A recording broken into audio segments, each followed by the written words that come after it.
वीरः हनुमान्। सम्पाति कथा। स्वयंप्रभायाः साहाय्येन ऋक्षबिलात् बहिः आगतानां वानराणां पुरतः तरङ्गैः उच्चलन् सुविशालः समुद्रः दृश्यते स्म। अग्रे किं करणीयम् इति अजानन्तः वानराः परस्परं मुखं पश्यन्तः सन्ति। विन्ध्यापर्वतस्य नैऋत्यदिशि वृक्षाणाम् अधः उपविश्य सर्वे वानराः चिन्तामग्नाः जाताः। यतः सुग्रीवेन सूचितः अवधिः तावता समाप्तः आसीत्। वयं सर्वे निश्चयेन सुग्रीवस्य कोपस्य आहाराः भवामः इति ते जानन्ति स्म।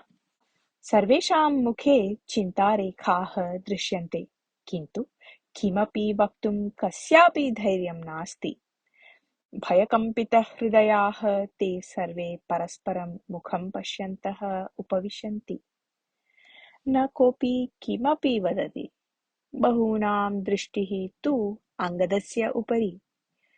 एतस्मिन् सन्दर्भे अङ्गदस्य आशयः कः इति ज्ञातुम् इच्छन्ति ते।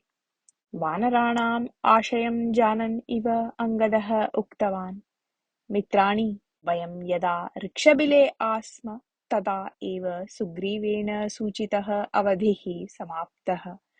हनुमतः सूचनायाः अनुगुणं सुग्रीवः पूर्वम् आज्ञापितवान् आसीत् यत् 15 दिनाभ्यन्तरे सर्वे वानराः किष्किन्धायाम् उपस्थिताः भवेयुः इति। एषा घटना आश्वयुजमासे प्रवृत्ता। लक्ष्मणः कुपितः सन् यदा आगतः तदा सुग्रीवः पुनः आज्ञापितवान् यत् एतावता अनुपस्थिताः वानराः 10 दिनाभ्यन्तरे उपस्थिताः भवेयुः इति। अनन्तरं मासात्मकम् अवधिं संसूच्य एतस्यां दिशि अस्मान् प्रेषितवान्। निश्चिते अवधौ वयं न प्रतिगतवन्तः, न वा सीतायाः वार्तां प्राप्तवन्तः। सीतायाः वार्ता यदि प्राप्ता स्यात् तर्हि अवधौ अतीते अपि वयं क्षमार्हाः अभविष्याम, किन्तु सीतायाः वार्ता तु न प्राप्ता। अतः विलम्बेन गतान् अस्मान् सुग्रीवः क्षाम्यते इति चिन्तनम् अनुचितं स्यात्।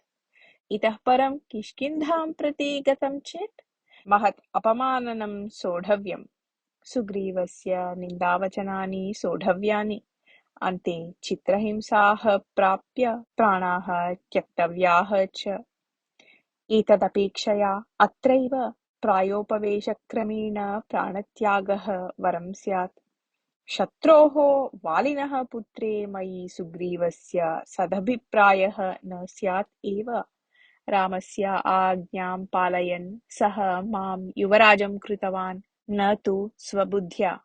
अतः अवकाशे प्राप्ते सः मां कठोरं दण्डयेत् एव। अस्माकं मरणं प्रत्यक्षं पश्यताम् आत्मीयानां दुःखम् अवश्यं भवेत्। अतः किष्किन्धागमनं किमर्थम्? अत्रैव प्राणान् त्यजाम। भवन्तः यथा इच्छन्ति तथा कुर्वन्तु। अहं तु अत्रैव प्रायोपवेशक्रमेण प्राणान् त्यक्ष्यामि। समुद्रप्राणिनाम् आहारः भविष्यामि इति। अङ्गदस्य वचनानि श्रुत्वा दुःखिताः वानराः वयम् अपि भवन्तम् एव अनुसरिष्यामः। सीतावार्ता प्राप्ता चेदेव प्रतिगमनस्य विचारः, नान्यथा। सीतावार्ता प्राप्ता चेत् सन्तुष्टः रामः अस्मान् क्षमया अनुग्रहणीयात्। रामस्य व्यवहारं विरोद्धुं नार्हति सुग्रीवः इति उक्तवन्तः। तदा तारः उत्थाय उक्तवान्, किमर्थं प्राणत्यागचिन्तनम् इदानीं? वयं पुनरपि वृक्षबिलं प्रविशाम। स्वयंप्रभायाः औदार्येण वयं तत्र सुखेन जीवितुम् अर्हामः। आहारः भोगसाधनानि च तत्र पर्याप्तमात्रेण सन्ति एव। रामात् सुग्रीवात् वा अस्माकं न भयं तत्र इति। एतत् सर्वं श्रुत्वा हनुमान् चिन्तितवान्, एषः अङ्गदः न सामान्यः। महती सूक्ष्ममतिः एतस्य। देशं कालं च चिन्तयन् चातुर्येण व्यवहरति एषः। कदाचित् उपायेन सुग्रीवात् वानरराज्यं स्वीकर्तुम् अपि अर्हति एषः, यतः तादृशं सामर्थ्यम् अस्ति एतस्य। तारस्य कथनम् अङ्गीकृत्य ऋक्षबिले वसेत् अपि कदाचित्। अनुभवरहितः एषः, वयोनुगुणं चिन्तयन् साहसे मनः कुर्यात्। एतस्य विपरीतं चिन्तनम् इदानीम् एव निवारणीयम् इति। अनन्तरं सः अङ्गदम् उद्दिश्य उक्तवान्, वत्स अङ्गद, सुग्रीवस्य विरोधं मा चिन्तयतु। एते सामान्याः वानराः, यस्य अधिकं सामर्थ्यं तम् आश्रित्य तिष्ठन्ति। अतः एतेषु विश्वस्य अग्रे गमनम् अनुचितम्। मां जाम्बवन्तम् अन्यान् वानरवीरान् च सुग्रीवात् पृथक् कर्तुं न अर्हति भवान्। वृक्षबिले आश्रयः प्राप्येत इति चिन्तयेत् भवान्, किन्तु स्वयंप्रभा आश्रयदानम् अङ्गीकुर्यात् एव इति नास्ति विश्वासः। तत्र आश्रयः प्राप्तः चेदपि लक्ष्मणस्य बाणानां प्रतिबन्धकं न भवेत् एतत् वृक्षबिलम्। प्राणरक्षणार्थं तत्र गतस्य भवतः गौरवं क्षीणं भवति। गौरवरहितं जीवनं किं वीरस्य शोभते। रामलक्ष्मणयोः विरोधं सम्पाद्य लोके कोऽपि जीवितुं न अर्हति। धर्मात्मा सुग्रीवः अविवेकेन कदापि न व्यवहरति। भवद्विषये तस्य कोपः सर्वथा नास्ति। वालिविषये यत् अनुचितं कृतं तत् स्मरन् सः भवद्विषये सद्व्यवहारं प्रदर्श्य कीर्तिं प्राप्तुम् इच्छति। भवतः मातुः विषये च तस्य विशेषादरः। एवं स्थिते अपि सः भवतः अहितं यदि चिन्तयेत् तर्हि अहं भवतः पक्षे भविष्यामि, सुग्रीवं सम्मुखीकरिष्यामि इति। हनूमतः वचनं निराकुर्वन् अङ्गदः, भवता यथा उच्यते तथा विशेषगुणाः सुग्रीवे न सन्ति एव। अग्रजेन वालिना यदा एषः गुहाद्वाररक्षणार्थं नियुक्तः आसीत्, तदा अग्रजः गुहातः बहिः आगन्तुं यथा न शक्नुयात्, तथा गुहाद्वारं शिलया पिधाय आगत्य स्वयं सिंहासनम् आरूढवान्। रामेण कृतम् उपकारं विस्मृत्य भोगे लीनः जातः।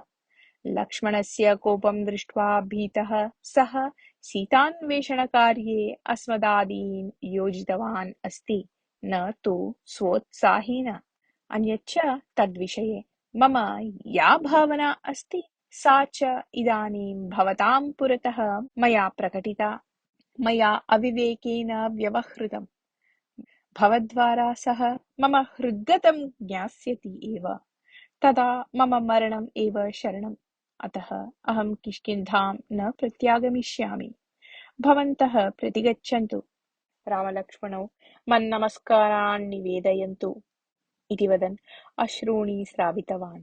अनन्तरं मातरं तारां पुनः पुनः स्मरन् सः अश्रूणि स्रावयन् दर्भान् प्रसार्य तेषाम् उपरि शयनं कृतवान्। अङ्गदं दृष्ट्वा अन्ये वानराः, युवराज, वयम् अपि भवन्तम् अनुसरिष्यामः इति वदन्तः समुद्रे स्नात्वा दर्भान् प्रसार्य शयनं कृतवन्तः। शयानाः एव ते रामवनगमनं, सीतापहरणं, जटायुमरणं, वालिवधं, सीतान्वेषणप्रयत्नं च पुनः पुनः स्मरन्तः वार्तालापं कृतवन्तः। वानराणां कोलाहलः समीपस्थायां गुहायां निवसता केनचित् महागृध्रेण श्रुतः। सः मन्दं गुहातः बहिः आगत्य वानरान् दृष्ट्वा, अहो, अद्य मम पूर्णोदरं भोजनम् इति उच्चैः अवदत्। गृध्रमुखात् निर्गतम् एतत् वचनं वानरैः श्रुतम् एव। अकस्मात् श्रुत्वा सर्वे वानराः दिग्भ्रान्ताः। तदा अङ्गदः हनूमन्तम् उक्तवान्, एषः जटायुसदृशः कश्चन महापक्षी जटायुना रामकार्यार्थं यथा प्राणाः अर्पिताः तथा अस्माभिः अपि क्रियमाणम् अस्ति। जटायुना कीर्तिः प्राप्ता, वयं तु कार्यं साधयितुम् असमर्थाः अपकीर्तिं प्राप्स्यामः। अस्माकं मरणम् आसन्नम्, अहो दौर्भाग्यम् अस्माकम् इति। वानराणां वचनं श्रुत्वा गृद्धः, कः सः? मम अनुजः जटायुः किं मृतः? सत्यं वा एतत्? अहो दुर्विधिः! रावणेन मारितः वा सः? जटायु-रावणयोः युद्धं किमर्थं जातम्? हा अनुज, कुत्र गतः भवान्? इति वदन् रोदनं कृतवान्। अनन्तरं वानरान् उद्दिश्य, मित्राणि, सूर्यकिरणानां कारणतः मम पक्षद्वयं दग्धम् अस्ति। अतः पर्वतशिखरात् अधः आगन्तुं न शक्नोमि अहम्। मम नाम सम्पातिः इति। अहं जटायोः सहोदरः। कृपया माम् अधः नयन्तु। अहं भवद्भिः सह वार्तालापं कर्तुम् इच्छामि इति अवदत्। भवतः सर्वान् खादामि इति उक्तवान् गृध्रः एव मां भवत्समीपं नयन्तु इति वदन् अस्ति। तथापि वानराणां भीतिः तु नास्ति। मरणं प्रतीक्षमाणानां पुनः भीतिः कुतः? अतः अङ्गदः धैर्येण पर्वतशिखरं गत्वा सम्पातिम् अधः आनीतवान्। अनन्तरं सः आत्मनः इतिवृत्तं निवेदितवान्। इक्ष्वाकुवंशीयस्य राज्ञः दशरथस्य ज्येष्ठः पुत्रः रामः पितृवाक्यपरिपालनार्थम् अनुजेन लक्ष्मणेन पत्न्या सीतया च सह वनवासार्थं प्रस्थाय दण्डकारण्यं प्राप्तवान्। जनस्थाने रावणः वेषान्तरेण आगत्य सीतां बलात् नीतवान्। रावणेन बलात् नीयमानां सीतां दृष्ट्वा कुपितः दशरथस्य मित्रं जटायुः प्रतिरोधं प्रदर्शितवान्। रावणेन हतः अभवत् च। रामः जटायोः अन्त्यसंस्कारं कृत्वा पत्नीं सीताम् अन्विष्यन् अस्मत्प्रदेशम् आगतवान्। मम पितृव्यस्य सुग्रीवस्य रामस्य च सख्यं जातम्। मम पितरं वालिनम् एकेनैव बाणेन मारयित्वा रामः सुग्रीवं सिंहासने उपवेशितवान्। सुग्रीवस्य आज्ञायाः अनुगुणं वयं सीताम् अन्विष्यन्तः एतावद्दूरम् आगताः। सीतावार्ता तु न प्राप्ता। सुग्रीवेण सूचितः अवधिश्च समाप्तः। किष्किन्धा प्रतिगता चेत् सुग्रीवः रामः वा अस्मान् मारयिष्यति एव। अतः अत्रैव मरणार्थं सन्नद्धाः स्मः वयम् इति। तदा सम्पातिः स्वविषयं निवेदितवान्। वानरमित्राणि, रावणेन सह युद्धं कृत्वा प्राणान् त्यक्तवान् दशरथमित्रं जटायुः मम अनुजः। पक्षरहितः अहं वृद्धः जातः अस्मि। अतः प्रतीकारं साधयितुं मम सामर्थ्यं नास्ति इदानीं। किं करोमि अहम्? पूर्वं यदा वृत्रासुरवधः जातः तत्समये आवयोः सहोदरयोः मध्ये जिज्ञासा उत्पन्ना। आवयोः कस्य सामर्थ्यम् अधिकम् इति ज्ञातव्यम् इति। अतः आवां सूर्यलोकं प्रति प्रस्थितवन्तौ। यदा सूर्यलोकः आसन्नः तदा अनुजः जटायुः सूर्यतापं सोढुम् अशक्तः सन् हाहाकारं कृतवान्। तस्य रक्षणार्थम् अहं तदुपरि मम पक्षौ प्रसारितवान्। मम पक्षौ दग्धौ। अहम् एतस्य विन्ध्यपर्वतस्य उपरि पतितः। तदारभ्य अत्रैव अस्मि। मम अनुजस्य का गतिः जाता इति ततः आरभ्य न जानामि इति। तदा अङ्गदः सम्पातिं कुतूहलेन पृष्टवान्। सः दुष्टः राक्षसराजः रावणः कुत्र निवसति इति भवान् किमपि जानाति वा इति। सः रावणः लङ्कानामके नगरे निवसति। सः विश्रावसोः पुत्रः, कुबेरस्य अनुजः च। इतः 10 योजनदूरे समुद्रमध्ये विद्यमाने द्वीपे लङ्कानगरी अस्ति। समुद्रम् उल्लङ्घ्य भवद्भिः लङ्कानगरी प्राप्ता चेत् तत्र रावणः सीता च दृश्येते इति भाति मम। मम दृष्टिः सूक्ष्मा। रावणेन नीयमाना काचित् सुन्दराङ्गी पूर्वं दृष्टा मया। तया राम राम इति उच्यमानम् अपि श्रुतं मया। अतः सीतापहर्ता मम अनुजस्य हन्ता च सः अवश्यं मारणीयः। तस्य मरणं जातं चेदेव मम तृप्तिः। भवताम् अभीष्टसिद्धिः भवतु इति आशासे। अतः समुद्रोल्लङ्घनोपायं चिन्तयन्तु भवन्तः इति उक्तवान् सम्पातिः। अनन्तरं सम्पातेः अपेक्षायाः अनुगुणं वानराः तं समुद्रतीरं नीतवन्तः। सम्पातिः अनुजाय जलतर्पणं समर्पितवान्। सीता कुत्र अस्ति इति ज्ञातम् इत्यतः वानराः सन्तुष्टाः सन्ति। जाम्बवान् सम्पातिं निवेदितवान् यत् सीतापहरणविषये भवता यत् ज्ञायते तत् विस्तारेण श्रावयतु इति। तदा सम्पातिः उक्तवान्, पक्षरहितः विन्ध्यपर्वते पतितः अहम् अत्रैव वार्धक्यं प्राप्तवान्। मम पुत्रः माम् अन्विष्य अत्र आगतः। अत्रैव तिष्ठन् मम आहारं सम्पाद्य आनयति स्म। विशालकायस्य मम बुभुक्षा अधिका। एवं स्थिते कदाचित् पुत्रः सुपार्श्वः आहारनयनार्थं गतः रिक्तहस्तः सन् एव प्रत्यागतः। एतत् दृष्टवतः मम कोपः प्रवृद्धः। मम कोपस्य शमनार्थं सः प्रवृत्तं निवेदितवान्। अहम् आहारान्वेषणं कुर्वन् महेन्द्रपर्वतं गतवान्। तत्र मया दृष्टं यत् कृष्णवर्णीयेन केनचित् सुवर्णवर्णीया सुन्दरी तरुणी नीयमाना अस्ति इति। तं कृष्णवर्णीयं ग्रहीतुम् अहम् अग्रे गतः, किन्तु सः कृष्णवर्णीयः आयुधं प्रदर्शयन् अपसरतु इतः इति गर्जितवान्। भीतः अहम् अपसृतवान्। सः कृष्णवर्णीयः वेगेन ततः निर्गतवान्। भूतानां मुखात् मया ज्ञातं यत् सः कृष्णवर्णीयः राक्षसराजः रावणः इति। क्रन्दनं कुर्वन्ती तेन नीता सा सुन्दरी सीता इत्यपि मया तेषां मुखतः एव ज्ञातम्। एवं दृष्टः अपि आहारः हस्तगतः न जातः इत्यतः अहं रिक्तहस्तः एव प्रत्यागतः इति। गुहास्थः अहम् अपि मम दृष्टिपाटववशात् सीतां नयन्तं रावणं सीतां चापि दृष्टवान् इति। अनन्तरं वानराः सम्पातिना सह पर्वतस्य उपरि गतवन्तः। तत्र सम्पातिः वानरान् स्वस्य जीवनवृत्तं पुनः विस्तरेण निवेदितवान्। पक्षदाहकारणतः अहं यदा पतितः तदा अत्र कश्चन आश्रमः आसीत्। आश्रमे निशाकरः नाम महर्षिः निवसति स्म।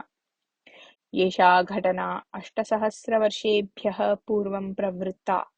अहं महता कष्टेन सर्पन्मुनेः आश्रमं गतवान्।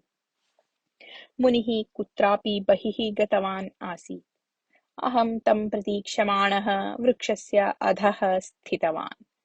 तदा मया आश्चर्यकरं दृश्यं दृष्टुं यत् स्नानं समाप्य आगच्छन्तं मुनिं भल्लूकाः, चमर्यः, व्याघ्राः, सिंहाः, गजाः, सर्पाः च अनुसरन्तः सन्ति। यदा मुनिः आश्रमं प्रविष्टवान् तदा ते प्रतिगतवन्तः। अन्तः गच्छन् मुनिः निशाकरः मम समीपम् आगत्य, गृध्रनायकौ सहोदरौ अहं जानामि। तयोः अन्यतरः ज्येष्ठः भवान् सम्पातिः खलु? भवतः अनुजस्य नाम जटायुः इति खलु? केनापि व्याधिना पीड्यमानः अस्ति वा भवान्? अथवा भवन्तं कोऽपि कोपेन दण्डितवान्? भवतः पक्षहीनता कथं जाता इति पृष्टवान्। तदा अहं निशाकरमहर्षिं प्रवृत्तं निवेदितवान्। कैलासपर्वते स्थितस्य मुनेः पुरतः अहं मम अनुजश्च सशपथम् उक्तवन्तौ यत् आवां सायङ्कालात् पूर्वं सूर्यमण्डलं प्रविश्य प्रत्यागमिष्यावः इति। ततः आवां प्रस्थितवन्तौ। नगराणि लघूनि दृष्टानि। आवाभ्यां मेघाः अतिक्रान्ताः। निरन्तरम् अग्रे गतम्। क्षमः, भीतिः, मतिचाञ्चल्यं, दृष्ट्यस्थिरता इत्यादीनि मूर्च्छालक्षणानि आवयोः दृष्टानि। भूमिः सूर्यः च समाने दूरे दृश्यते स्म। अहं मम अनुजश्च वेगेन सूर्यमण्डलम् उद्दिश्य गच्छन्तौ आस्व। मया एव प्रथमं सूर्यमण्डलं प्राप्तव्यम् इति आवयोः उभयोः अपि तीव्रा इच्छा। अतः आवयोः गतौ क्षीणता न अभवत् एव। एवम् उपरि उपरि गच्छन्तौ आवां सूर्यमण्डलसमीपम् आगतवन्तौ। तावता मया ज्ञातं यत् अनुजः जटायुः मूर्च्छां प्राप्नुवन् अस्ति इति। तस्य रक्षणार्थम् अहं मम पक्षौ प्रसारितवान्। एतेन अनुजः रक्षितः अभवत्, किन्तु मम पक्षौ दग्धौ। जटायुः जनस्थाने निवसति इति मया श्रुतम्। इतः परं जीविते आशा नास्ति मम। अतः पर्वतात् पतित्वा इहलोकव्यापारं समापयितुम् इच्छामि अहम् इति। तदा निशाकरमहर्षिः माम् उक्तवान्, भोः, वानराः सीताम् अन्विषन्तः अत्र आगमिष्यन्ति। तदा भवान् तेषां साहाय्यं करिष्यति। तत्कारणतः भवान् पक्षौ पुनः प्रसार्यति। अतः तं कालं प्रतीक्षमाणः धैर्येण अत्रैव तिष्ठतु इति। सम्पातिः एवं यदा वदन् आसीत् तदा एव तस्य पक्षौ उद्भूतौ।